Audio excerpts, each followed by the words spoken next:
ariyo chenro eno Oimore wakothuoli marwaki chenro ni waikoni weche manyien odhiambo makawuono. Wan gi mathoth ahinya nyaka Ramogi odhiambo makawuono ni wang'iyo weche ma osetimore piny Kenya kama jatend piny Kenya William Ruto okoni en owuon okodonjore yo moro amora Lydia gi wach mar doho. Bende Raila Odinga pod goyo mbaka kendo wuo gi jopiny kotenore gi romo mobagi bende oganda medo golo paro mopogore opogore ka moko to wacho ni ginok gidhi e romo machal kod mano gidhi ng'anyo ka jomoko to bende osiro lwedo Raila Odinga wachno. Parni odhiambo makawuono ni bende nyaka Ramogi jalup jatend piny Kenya Rigathi Gachagua okwayo jood bura mag Kenya Kwanza ni mondo mi oyie ka ginyalo tiyo kod bath omenda mag dongruok kuonde chung' od bura kata CDF e gero klese mabiro konyo nyithindo ma odonjo grade mar 7 8 somo margi. Waikoni mago to gi mathoth nyaka Ramogi Jwang' otieno makawuono to mokwongo wang'e thuond weche. It's also going to be a very peaceful congregation. Not protests, not picketing. Jotend Azimio la Umoja oma kuchung' motegno ni romo margi gi jopiny nyaka timre chieng' tich adek kaka nyosechan. Jalup jakom IEBC Juliana Cherera bende koro gwetao kowuok e duolno motelo ne chenro mar nonro ma idwa tim gaput manyocha ochuogi gi jatend Kenya William Ruto. To go and plan with the teachers and the BOMs on how we're using the money from the national government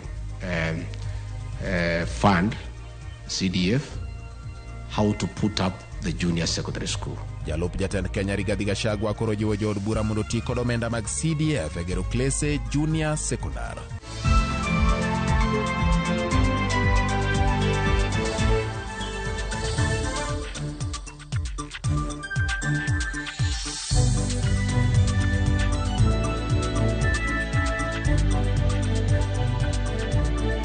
Kawuono kendo magi eki ng'ata manigi paro nyalo golo kokale nambari 360 kata line mar tudruok marwa mar tudruok mago gana kata social media Facebook en Ramogi TV Kenya, YouTube kachel kod Twitter handle marwa en @Ramogi TV KE. Warwaki nigo kod mbaka nyaka Ramogi Jwang' bende wantire kanya line marot machoka 2 nono ka bende inyalo nyiso wa pachi paro ithoro gol to be kwago mbaka wacho ni ogo mbaka makelo dongruok kaka oganda.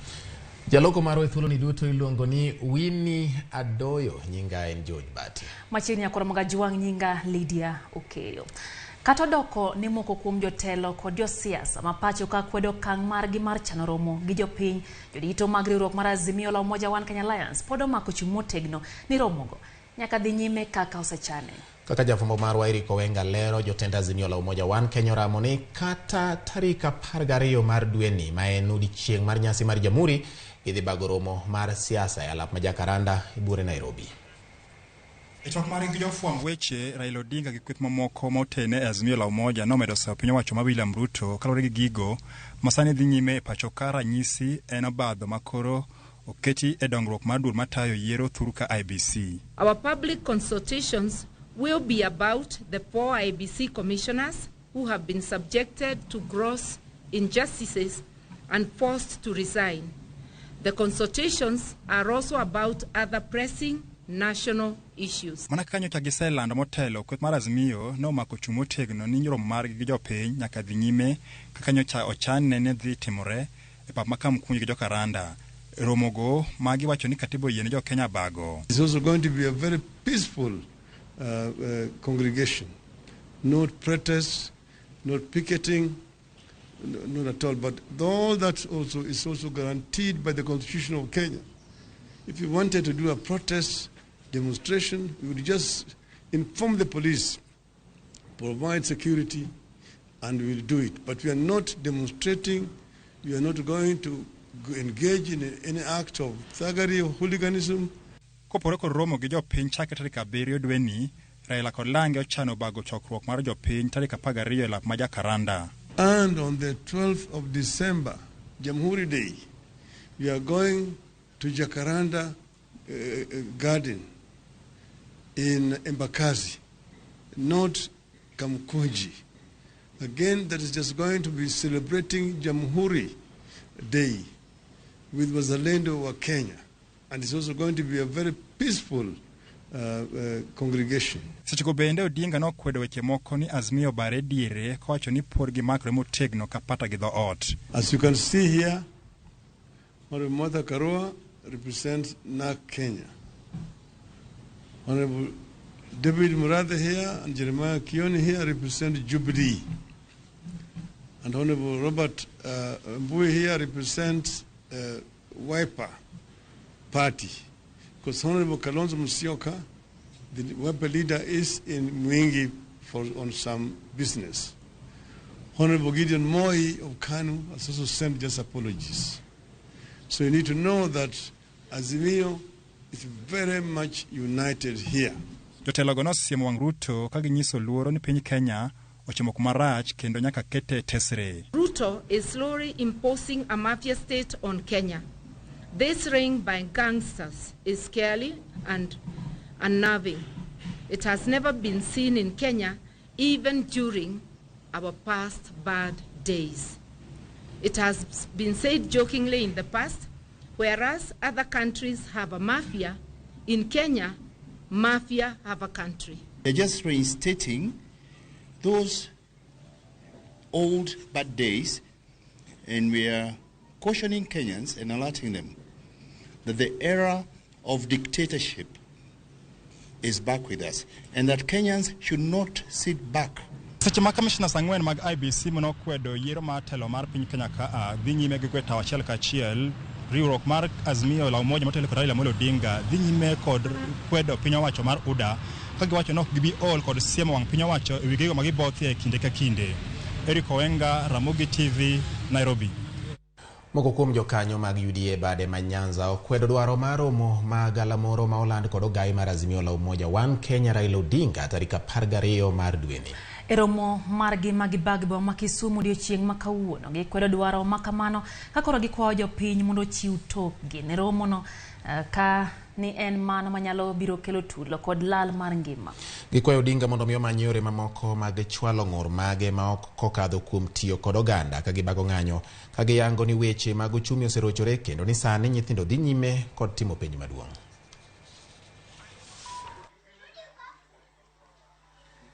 Oda koro tim tijegi dongruoke ma koro tiyo ne sani koro kodwa weche mag siasa orit mondi ka higa mar 2027 oyude ka pod ngima to biogo siasa ndalono to sani to wawe wati nyaka ndalo koro wakwayo no we keto joluo mondo donje maandamano biro ketho gi joluo mang'eny biro miyo nyithindo mang'eny moko hinyore tho koro mae gimo kwayo jaduong' no we weche mang'eny siasa nyose yombe otedo nyaka wache kot mochako yombe nyaka kot. Koro sani owere gi weche ang'o momiyo odwaro mana this question maandamano modwaro sani kosiri ang'o momiyo ohero gik machalo ilago lengo mare maduong' en ang'o odwa konyo Kenya koso odwa tiyo Kenya omiyo wan kaka jonyansa mag jooda wadagi ni ok wadwa wach moro mar street. Kenya tuko na president wetu Rais William Ruto amechukua kila kitu anafanya na anafanya ili kuokoa uchumi wa Kenya. So hatutaki mambo ya kurudisha uchumi chini kwa sababu mambo ya maandamano ni kurudisha uchumi chini. Watu wataenda street na kuharibu mali ya watu. Jalup jakom mar duol matayo yiero e pacho ka Juliana Cherera bende koro ni ogwetao kaka komishona mar IBC. Cherera ogwetao e kinde ma put manyocha ochuogi gi jatend piny Kenya William Ruto ikore mar chako none kanyakla kod commissioners mamoko adek mago ma itudo gi ketho mag dhi ataro madwaro mar katiba e yiero mokalo. Mailer mar wachno. Kende bang' chuga put mar nono commissioners ang'wen mag IBC manothir kod jakom margi Wafula Chebukati ewi lendo mar duoko mar ombulu mar jatend piny yiero maduong' ma tarik 9 dwe mar 8, IEBC koro medo sienyore. Ma en bang' jalup jakom mar IBC Juliana Cherera mane en achiel kuom commissioners mane odagi duoko mar ombulu jatend piny kawuono yango ni ogwetao. E andika mare mar gwetao, Juliana Cherera okoni ogwetao kaka komishona kendo kaka jalup jakom mar IBC. Bende owacho ni kata obiro ni ne ochiwore kendo tiyo ne IBC gi chunye duto kata ikinde mane weche tek. Jomoko koro lokore kode kendo gure nikech adier manochung'ne ka otiyo ka IBC. Oluoni e kindene kaka jalup jakom mar IBC ne ochiwore mar neno ni jotich duto oyudo ratiro maromre. Oyango ni bang' sumo paro kowuok kuom familia mare kod okinde mage, oneno ni ber mondo gwetao ka oduoko erokamano ni jatend piny William Ruto kuom thuolo manomiye mar tiyo ne oganda jo Kenya. Seche manok bang' Juliana Cherera yango ni ogwe tao, jalup spika mar od bura mamalo Gladys Boss Sholei ogolo pache ahinya kotenre kod kidieny mar 156 kare mar 6 mar chike mathurka ma oketa yanga kaka put ma uchuogi ne timo nonro e pacho ka winjo bed ni tiyo. Sholei kokalo lai mare mar Twitter ondiko ni kata commissioners go gwetao manok bitama put muchuogi dhi nyime kod timo nigi nonro. Oluwo ni apudno biro timo tije mar yango adieri kendo pedho ne jo Kenya yanga miganga manotimore e kinde yiero maduong' mokalo. Okoni kidieny mar chike 156 kare mar 6 moyango malong'o kaka putno tiyo nyaka luw. Cherera gwetao ndalo adek kende bang' Justus Nyang'aya bende ne gwetao tich abich mokalo. Penjo koro en ka bende apudno biro dhi nyime kod timo nonro ne commissioners 4 go manothir kod lendo mar duoko mar ombuch jatend piny Kenya yiero ma tarik 9 dwe mar 8 poni giduto gikawo kang' mar gwetao. George Bati, Ramogi TV.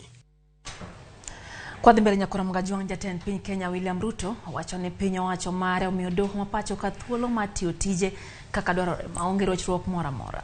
Ruto ramo ni pok ne oywa tol ne doho mondo mi odogne bura moro amora kowacho ni piny owacho mare onge kod dwaro mar donjruok gi kaka buche mapacho ka itayo.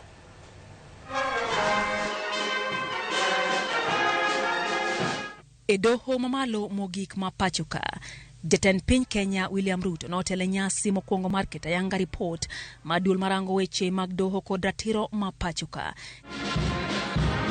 National Council on the Administration of Justice manochaki malo higni 11 mokalo. Ruto wacho ni bedo ni othoro yore rombego mag doho oknyis ni otemo tiyo gi doho marach kaka jatend piny Kenya. Komedo ni oyuoro e rombego mar chiwo sir ne doho mondo mi otim tijgi ka onge donjruok mar piny owacho. They can confirm to you that I have never put a telephone call to anybody to ask them to do nothing. My support for the judiciary is so that they can effectively deliver justice to the people of Kenya. Period. Ruto medo ni kaka jatend piny Kenya okotamo ng'ata dhi e doho kata donjo ne piny owacho. Weda ni kata piny owacho ni kod nyalo mar kier kendo doho ema ni kod nyalo mar ng'ado bura makare kosingo luwo ng'eto ma doho e wi bura mora mora. It's okay to take government to court. It's okay to take me to court. I have no problem. If you have a matter and if I lose, I have no problem. You know, I move on to the next. It means I was wrong.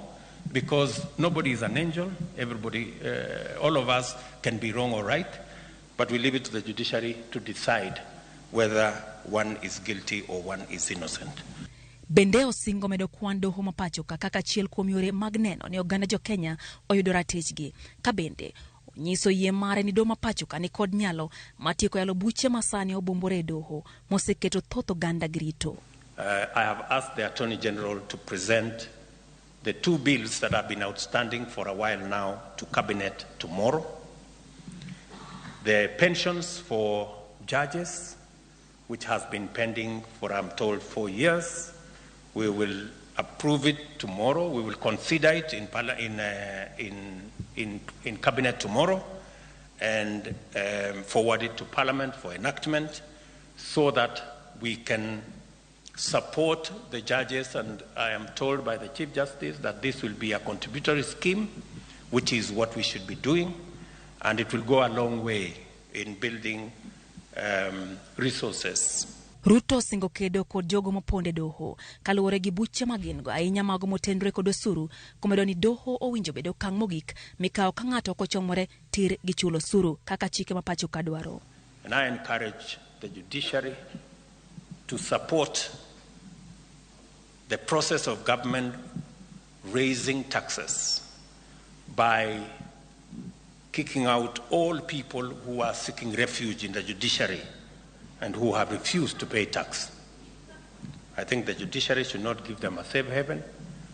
I have already discussed with the Kenya Revenue Authority that no matter should go to court unless it must, that we should try and sort out all matters, try to talk to our customers, try to talk to all taxpayers, try and resolve all the issues out of court. Jatend piny no singo jiwo kedo kod moko kuom chike mathiro dongruok mar joma nyiri e pacho ka machalo kaka nyange mar joma nyiri ka koro singo siro doho mapacho ka eneno ni timbe makamago otiek chuth e pacho ka. Nakoro mogeuge mago motende kod weche mag chiwo ratiro na oganda jo Kenya kendo wadonje motende kod weche mag somo. Jood bura koro jiw mondo miuti kod moko kuom omenda mag CDF e gero klese e sikunde mag primary ma ibiro tigo kod jopuonjre mag grade mar 7, 8 kod 9. Ma en otemo no uchiwo gi jalup jatend piny Kenya Rigathi Gachagua e kinde romo kod jood bura mag kweth mar Kenya Kwanza e boma ma Nairobi. Judith Omondi miyo ler mar wachno. Penjo ma osebedo ka ipenjo kod thoth oganda ewi nok mar klese skunde primar yare ni aput marango weche somo yang ni jopuonjre go biro dongi e skunde gi mag primar giko ne to chalo ka gima oyudo duoko. Ma bang' jalup jatend piny Kenya Rigathi Gachagua jiwo jood bura mondo ti kod omenda mar dongruok kunde chung' od bura CDF e jiwo gedo mag klese mabiro konyo jo grade mar 7, 8 kod 9 mabiro dhi nyime kod somo e skunde primar.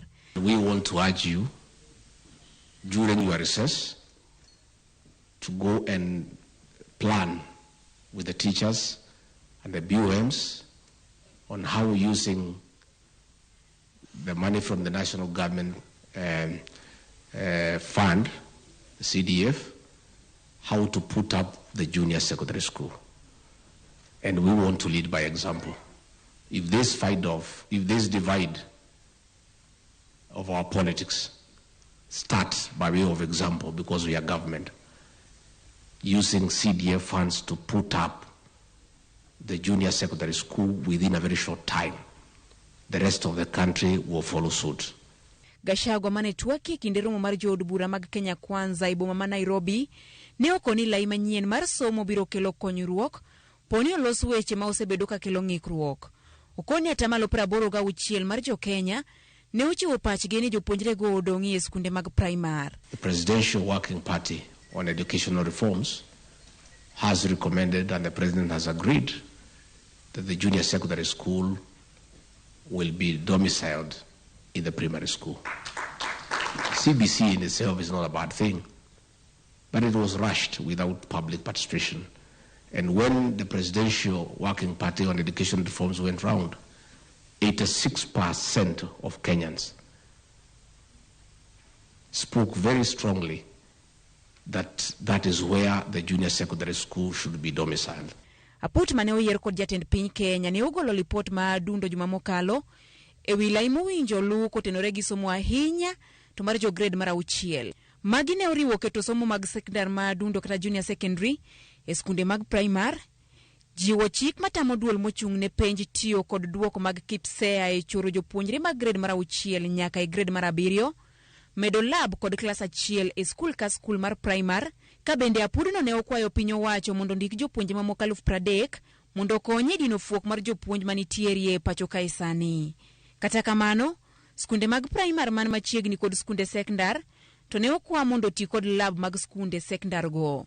Sirkal mokalo kokalo kuom manen jatend migawo mar somo George Magoha ne osegero klese 10,000 pacho kae mangima mane gigeno ni ibiro tigo kod jopuonjre mag sekondar madundo kata junior secondary. Judith Omondi, Ramogi TV. Kapod wang'eyo mago mag somo nyakona mga juang jatatije e bad migawo mochung' ne loso chenro mag somo pacho ka Charles Ongondo okonegi kore mar chwalo jopuonj mag grade mar 7 skunde primar kochopo 23 dwe mar 1. Ne oloso romo mar riwruok mar jotend sikunde primary e boma ma Mombasa. Romo ni noyure kod jotelo mopogore opogore kama oting'o gavana ma Mombasa. Jakom mar riwruogno mar Kepsha Johnson Nzioka bende ywak ni piny owacho ok osebedo ka chiwo omenda moromo ni sikunde mag primary mag piny owacho, wach moko ne nyalo rocho kata mana somo mag jo sekondar madundo makoro dhi nyime kod sombgi e sikunde mag primary.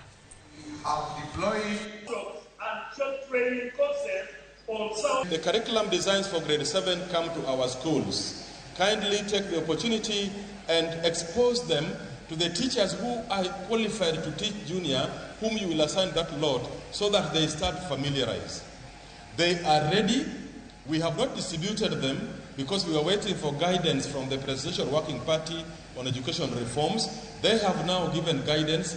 Our task as KCD will be to endeavor to make sure that they are in your schools by the 23rd of January. Clap for the institute. Primary sector in this country has been underfunded for many, many years. And we believe by the end of this conference,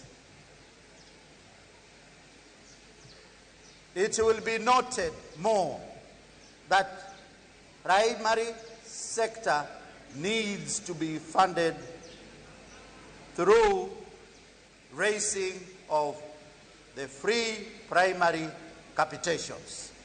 Odhi nyime Nyakoromogi jagoro mongirore migao mar arita kwe Raymond Omolo koro kawo tich ayanga kowuok kuom Karanja Kibicho.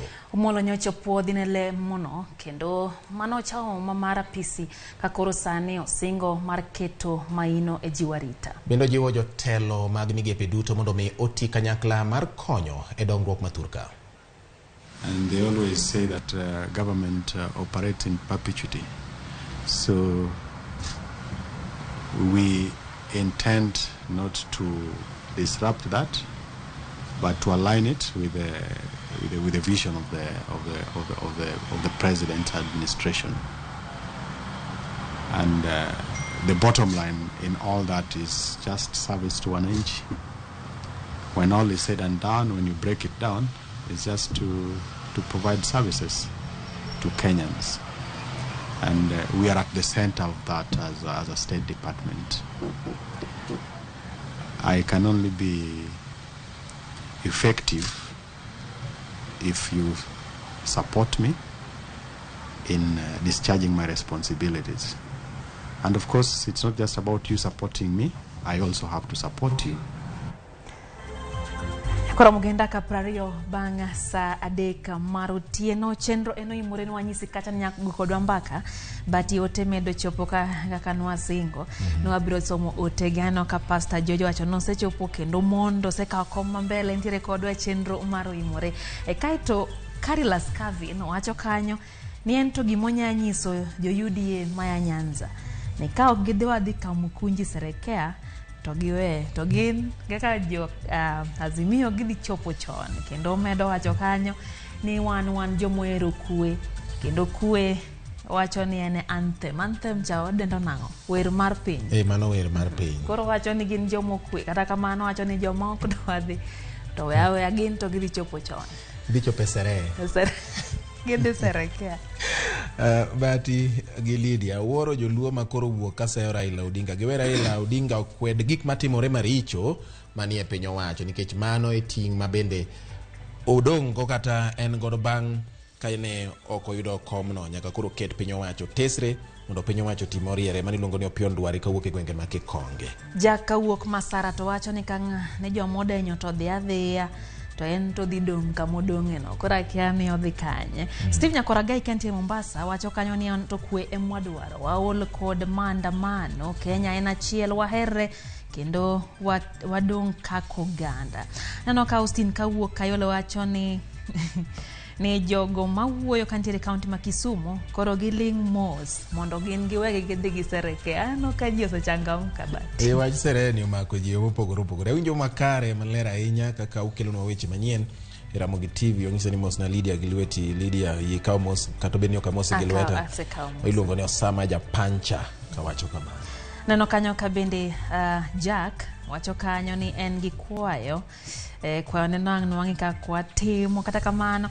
Aneno ka bende Odhiamba Yeko wacho ni nitiere rinya ka en kanyo gi babagi mano Ivy kane gi babagi Martin Odhiamba Yeko Stephen Omulo Elseba Kinyadera Doti Nyachugo kachiel gi Omondi Jarwea kan tere kanyo gi babagi Honorable Michael Onyuro giwacho ni gintiere gweng marwea kano kolwa East gi familia gi tegi kete mana kaira Ramogi TV Odhiambo makawuono. Ete Marin Masanga wacho ni en bendo kue kendo en neno mar Ramogi TV Kale Bombima bendo wacho kayo ni eyo makare kantiere Thika Ramogi TV chopo eyo makare. Wilberforce wacho ni gima ochan romo ochan en romo mar sumruok paro to kendo en gima ok nyal chung nikech Raila Odinga ong'eyo gima odhi kelo ne oganda jo Kenya kata madhi kelo ne oganda jo Kenya ka gidhi e romo no. Joluo machayo otinga gin mana joma manyo tich koro gimanya tich ka gitero bok gi to girit kagi oluonggi dayo dhok kata interview gitim kagi kalo gi yud tich e piny owacho. Engineer Lazaro Kanyambo nanyisi jaluo ka yo wang thoth dhum gi kisungu kore ng'eni akia ni nang naloke nango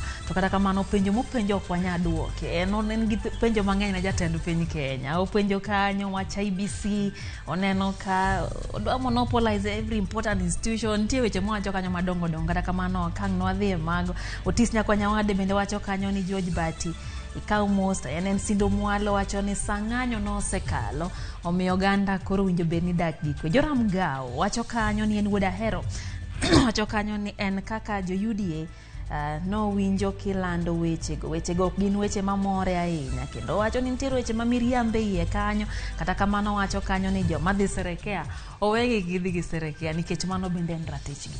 Nyakwara Mogi en yiero mari dhie sere kata we dhie sere kaka koro yawa ma jondiko oloko kata owacho nyingno gitise ni en sere video kwa koro kaka yweyo gi kanyo ka udugo puron gi mathoth med ndiko no namba 3 Facebook marwa mar RAMOGI TV nitiere moyaw malach nyalo ndiko no mondo mimi wa pachi kotenre gi weche manyien ma wakelo ni odhiambo makawuono.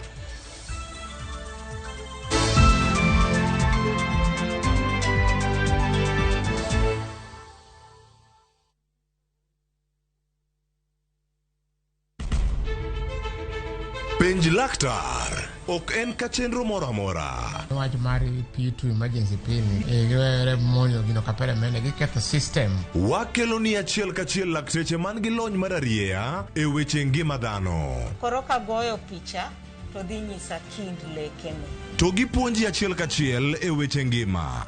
Kero malit na masongo adhia very good.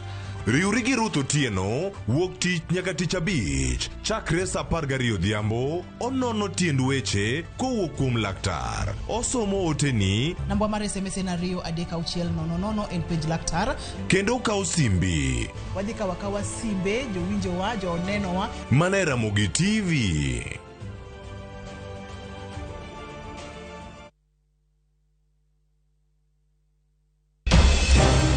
Weche ng'eny sa matin. Nyakwar RAMOGI. Kaka jokanyana, ere kaka wadhi gore gi jogi yor loso mwandu. Wawinji maler, penjane penjo main godo no. Ng'ato kik iluong ni mwashemewa kapok otimo gimoro ma heshimika. Tini jopiny. Wang mbui kae ni wacho ni budget idhi somo ok nyal konyo uchumi masani. Koyot mbele kae. Gimi thuolo mokwongo ne weche mag thieth. Jowa ok thor lao ohala chik. To sane makuru chopo kama ginyalo wache gik machando chunygi.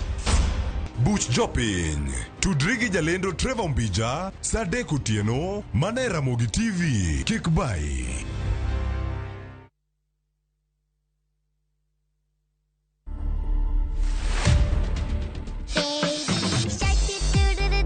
I'm a nursing student at KMTC Kitale. I've always desired to take care of the sick and such kind of a thing.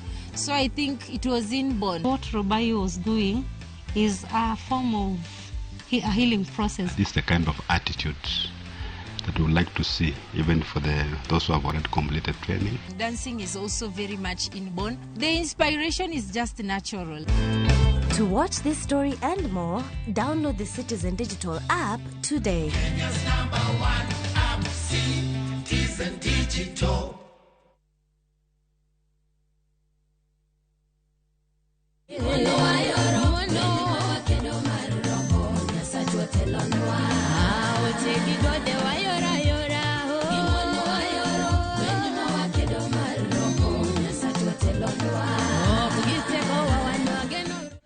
Opak Road. Ani longani Sarah Brenda. Mono mi uduenda ni kaka sikiza turmari. Dimana *860 *418#.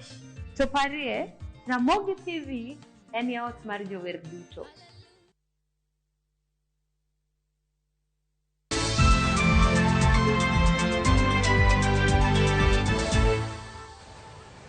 Machiegni kendo nyakorom gajuangen morwa ne podi kete mana ka RAMOGI TV chendo ni mar Oimore kwadhi mbele en riwruok mar governors ogolo kenge magidwaro mondo piny owacho lu maneno ni dongruok ma counties ogoyo kang manyime. Kano tele kod jakom margi Waiguru gilero ni ok gimor gi apisi moko manuchugi kod piny owacho mamalo e tayo chenro moko mamulo counties ka tend counties kada jotend counties giwegi to ne oko kawo pachgi. Jafom mar Weekly Foko miyowa ler mar wachno. Bang' timo romo gi jokanyo mar yango achiedh nade ma counties kalie thurka, riwruog governors ne ogolo kenge magidwaro mondo piny owacho okaw e bero dongruok mag counties ma pacho ka. Ka otelnegi gi jakom mar riwruogno ma en gavana ma Kirinyaga Waiguru, gikoni ok gimor kaka ne ochugi apisi moko mag piny owacho mondo mi ota chenro moko mamulo counties ka tend counties giwegi to ne ok okaw pachgi. We note with utmost concern that the following authorities were established by the Ministry of Health through executive orders issued by the former president a few months preceding to the August 9th general elections. The Kenya National Public Health Institute Order of 2022, the National Syndemic Disease Control Authority, and the Kenya Tissue and Transplant Authority. E sekta mar thieth, ten counties dwaro ni larruok obedie kind piny owacho mamalo kod mago mag counties ewi winjruok mayandi oketi mar kelo lakteche mag piny Cuba e pachoka. Governors dwaro ni nono kenge ma osego bang' lakteche go biro e pachoka to kod okang' machielo mawinjore okaw mar medo bero chenro mar thieth manyangafu ma otisi ni universal health coverage. The contracts for more than 9,000 staff recruited under UHC program is coming to an end in May 2023. There is a potential disruption of health services if the staff leave hospitals due to lack of resources to sustain them. In this regard, the Council of Governors will engage the Ministry of Health to agree on a roadmap for implementation of the Universal Health Coverage UHC program. Ewi pok mar omenda ne tend counties, governors ywak ni yor pogo omenda ka irango kaka piny owacho osetiyo gi omenda e budget ma okalo. Ok en mano maratiro. Giwacho ni moko kuom counties rem ma ok otiyo gi omenda duto ma omigi ni mar jata budget thoro deko kapok opwodho chenro ma omenda go winjore otiye. It is imperative to note that the balances in the County Revenue Fund, CRF, are not as a result of under-absorption by counties but due to delays by the controller of budgets to approve requisitions which spans over 2 weeks. Currently, 47 county governments are owed 29.6 billion for October and 31.45 billion for November allocations. We therefore call upon the National Treasury to expedite the disbursement of monies owed to ensure that services in the counties are not disrupted. Epok mar omenda ne ikomenda mabiro. Apis jopogo omenda oseango ni maromo shillings bilion 407 ema ochan ni idhi chwal ne tend counties. Kamano en medruok mar atamalo 10 kowuok e pok mokalo ma en bilion 370. Kata kamano riwruok mar governors dwaro ni e ikomenda mabiro mar 2023 kod 2024 owinjore ochwal pok ma kamano nyaka atamalo 15 makoro biro miyo gi pok ma ka oriw to romo shillings bilion 425. The council proposes a 15% increase of the projected revenue growth in the financial year 2023-2024 and hence allocate a request for an allocation of a minimum of 425 billion to counties. Kaka yorno mar jiwo dongruok e thurka, governors go bende koro jiwo tudruok gi piny owacho mamalo, gino magiwacho ni yo makende mar nyayo dongruok e thurka. Weekly Foko, RAMOGI TV. Wadhi nyime nyako RAMOGI koro kwa wuoke giwak mar governors wadhi nyaka county Migori kama bende chenro maga tiyo ne jopiny koro geno ne dhi chakore yo manimba. MCAs mag od bura mag county ma Migori okone gavana mar Migori Ochilo Ayako kod apisa mage mondo mi otine jopiny mondo ganda mag county ma Migori oyud dongruok ka bende giwacho ni jotije mag piny owacho mag county ma Migori ma ok bitiyo makare to gibiro wito oko. MCAs manolose nyasi mar siro jotend migepe 4 kod apisas madonga 15 wacho ne giikore mar siro governor kod apisas mage mondo dongruok ochop ne oganda e county no ma Migori. Jotend migepe mane ochamo mumagi ne John Kobado e migao mar lo, Christopher Usana e migao mar piko teko, John Oringo e migao mar apaya kod wuoth kachiel kod Massimo Kio e migao mar ohala kod limbe. Oscar Olima bende ochamo makaka jagoro mar county ma Migori kata county secretary.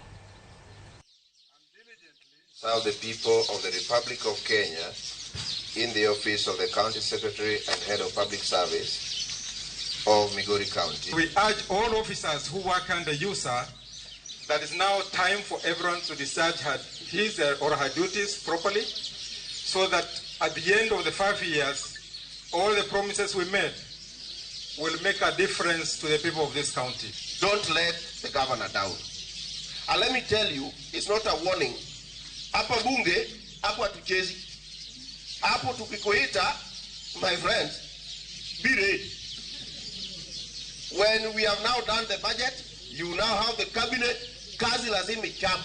We were in our campaign trail making promises. We were in our campaign activities making commitments. Our time has now reached that we have no more room for excuses. We will not be excused and pardoned by the people of Migori if we continue having no medicine in hospitals. If we continue having bad roads, yet we have staff like yourselves. But yakene Jonoth Kanyamkago be ready. Are you ready? No, Mamba Woodruoth wacho ni be ready. Kawa luongi od bura kanyo. Be ready. Kopono kiti maber, be ready. Ramogi ben ready wadhi Machakos. Jopuonjre mag mbalariany ma Machakos obago ng'anyo ka kwedo rochruok mar arita kwe alwora mar mbalariany no. Jopuonjre go wacho ni gisebedo kod midhiero e alwora mar kar tiegruogno ni mar jonjore monjogi e seche mag otieno kendo weyo moko kuomgi gi hinyruok. Tinende gi ywak ewi monj ma jopuonjre moro e kogwen ma kawuono mana kaka juma mokalo bende. Ni kata nochuno obila mondo mi oti kod iro malungo pi wang'e temo keyo jopuonjre go mane orocho chenro mag ohala kod wuoth ka giywago ratiro margi mar arita kwe.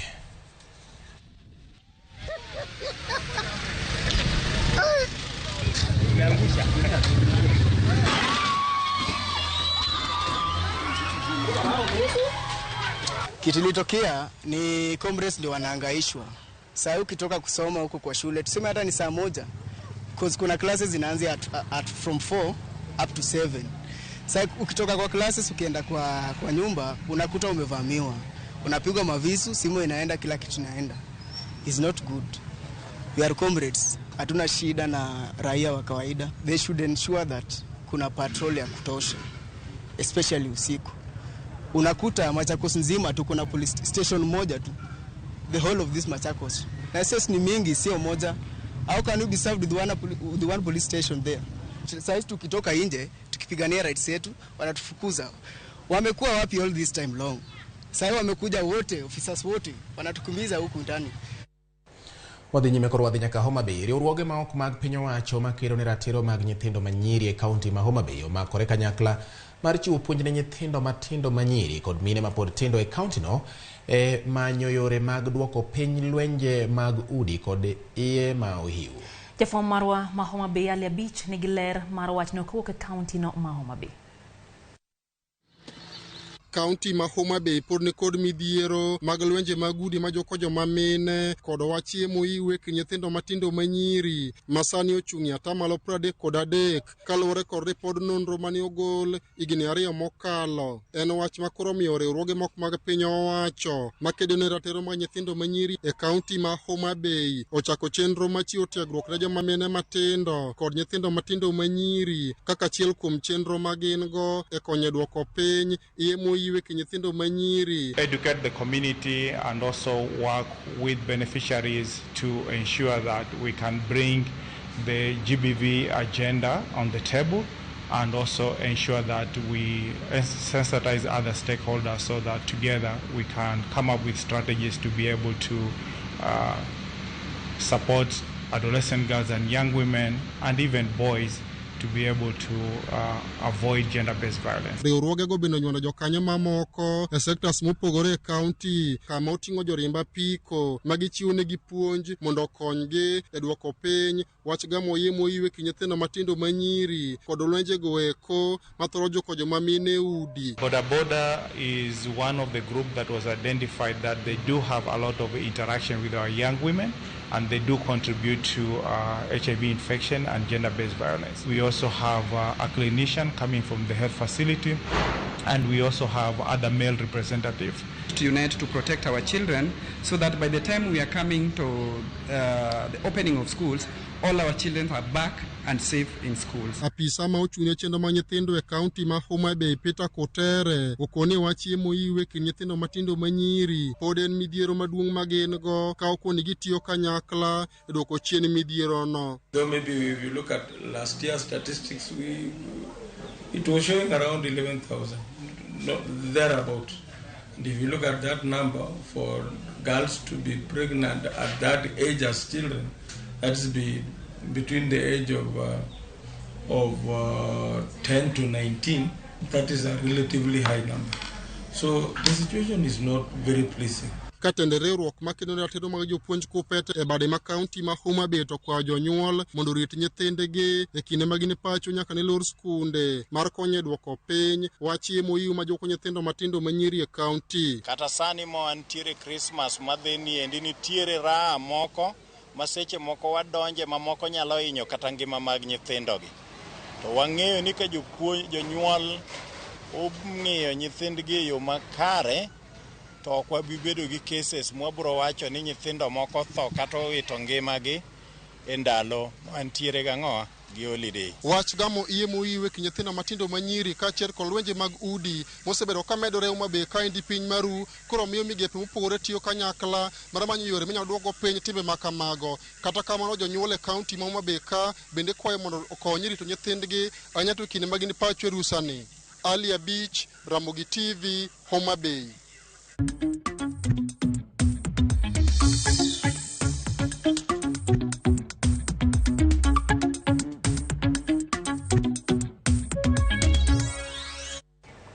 Kwang'iyo mago hala nyakoro mga juang wang'iane mago matimore apeyni weg nyamburko mating'o jowuoth koro dwaro mondo telo machiwo lesen mar riembo geche odar kowuok e telo machung'ne wuoth kod apeyni NTSA nyaka e bad migawo matiego rawere NYS. Kotelegi kod jakom mar riwruok mag weg nyamburko Simon Kimutai giwacho ni tenda apeyni NTSA osebedo ka chiwo lesen ne jogo ma ok opuodhi gino mag yango ni osenyayo masiche mag apeyni ma medore ka giwacho ni kar tiegruok mar rawere NYS ong'ere kod lony mamalo e tiegruok mag joriembo mag nyamburko. Ne giwuoyo e kinde romo mar tiegruok gi jokanyo e sekta mar wuoth kod nyamburko KICC Buore, Nairobi.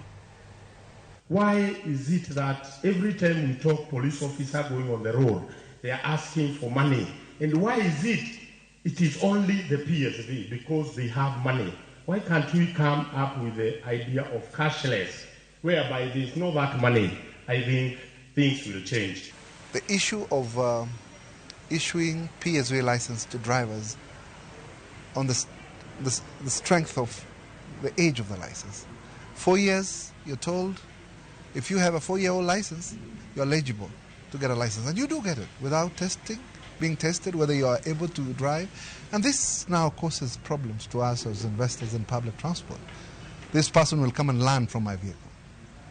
And yet, I'm blamed when an accident occurs. We should blame the people who issue them licenses. The function of issuance of PSV license be removed from NTSA and be taken to an area who have the capacity to taste and classify. National Youth Service is known for producing the best drivers in the country. Why can this function be given to them? Wadhi nyime nyako Ramogi kambi mar lipa leta koro nyiewo chutho kambi mar uso mar Sky Garden.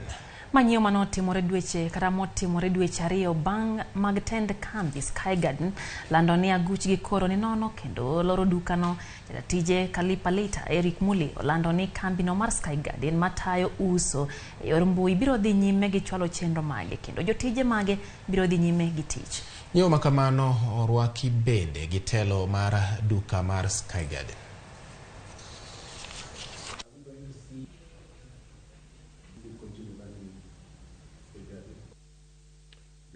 Sky Garden has raised north of $5 million.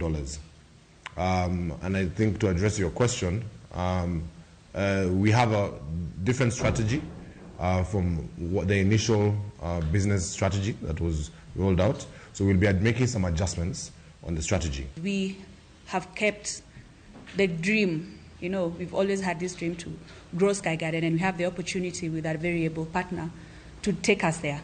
So I really, really am looking forward to this collaboration.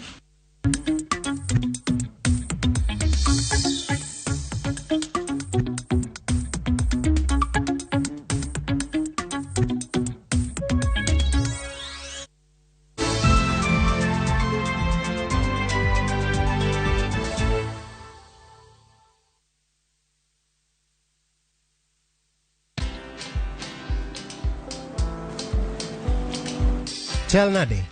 Chal ka gimi kaka ng'iyo sim gi pacha te? Kiki ahinya.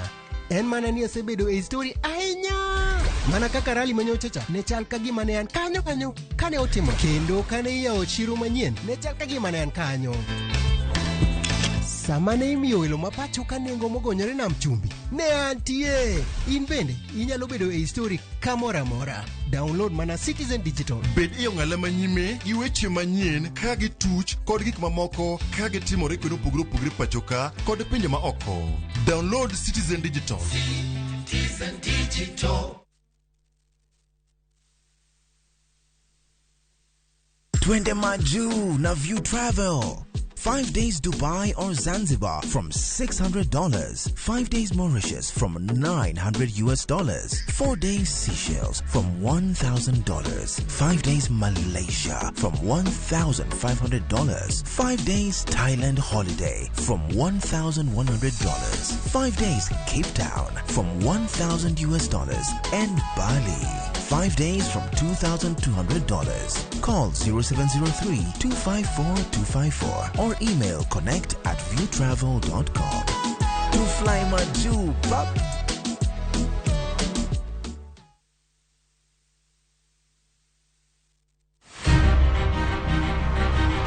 Onyalo bedo nyaminu, osiepi, jaodi, mamani. Duto te en miyo. Manyalo en miyo mawuok oko gokinyi. En okumba mar dongruok e piny mangima. Kokedo kod gigo mathoth mondo tache orieny maler. Akony rowere, aero empowerment. Wating'e malo. Molino kikiket mbele. Wajiwe. Ang'ol gi tienda koni, lakini wiya to ler. Mondo warieny kanyakla e mine nyalo. Mine nyalo kabisa. Tudri kod Stella Brenda Ochieng, tich adek ka tich adek, chakre saa 8. To ibonwa Ngeso ka Ngeso, saa 7:30 odiochieng'. Mana e chenro mar Mine Nyalo.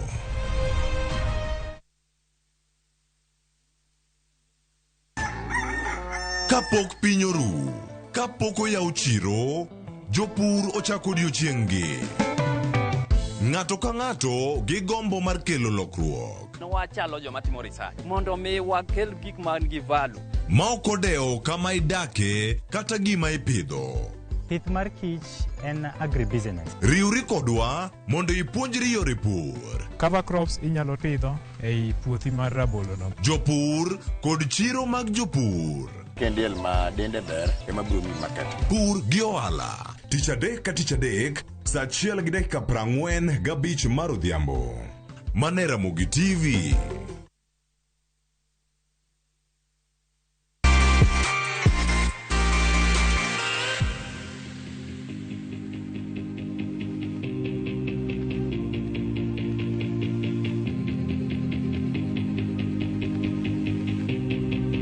Welcome to Shabiki Land. Play Shabiki Virtuals on Shabiki.com for a chance to win huge cash prizes from low stakes. Shabiki.com.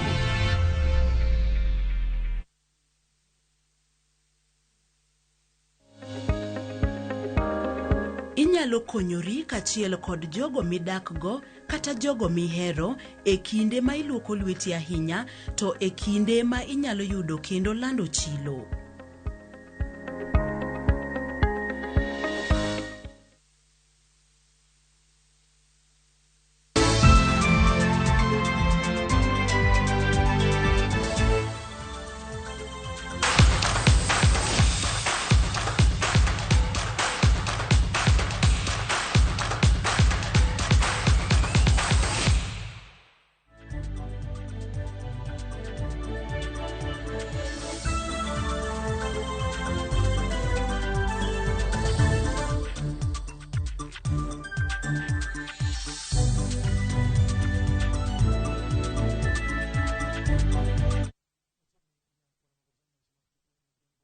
kawuono. Nyinga James Opondo. Jagol Dominic